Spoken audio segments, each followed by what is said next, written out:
Close to 500,000 voters axed from the voter register over multiple registration risk to be slapped with 1 million shillings fine or serve a jail term of 1 year should the IEBC enforce the Election Offences Act. Equally, they risk being blacklisted from voting in at least 2 general elections. The electoral agency, in the cleanup of the voter register, discovered 480,000 cases of double registration, but expunged them from its records. Samogina reports on the punitive measures set out within the Electoral Offences Act.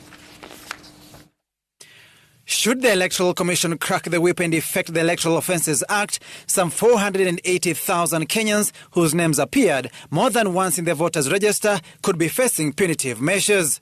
The Election Offences Act stipulates that a person who is a registered voter and applies to be a registered voter in any other register of voters commits an offence liable on conviction to a fine not exceeding 1 million shillings or serve a jail term of 1 year or both.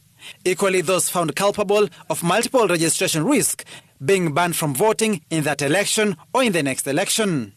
In a cleanup of the voters' register, the Commission has expunged the 480,000 cases of multiple registration from its voters' roll.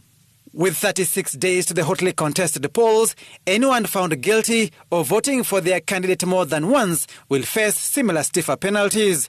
They risk a fine of no less than 1 million shillings or a jail sentence of 6 years or both. To protect the sanctity of the ballot and the secrecy of the vote, anyone, including the media, that exposes for whom any voter in the polling session is about to vote for or has voted for risk a penalty of 1 million shillings or a jail term of 3 years or both.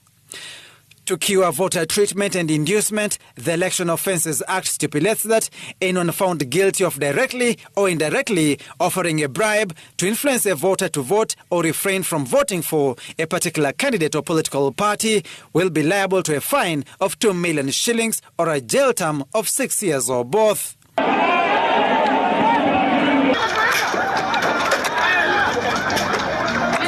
With the sporadic cases of political violence reported across the campaign trail, a person or persons found culpable of sponsoring or planning violence inflicts injury, damage, harm, or loss on or against a person is liable for a fine of 2 million shillings or a jail sentence of 6 years.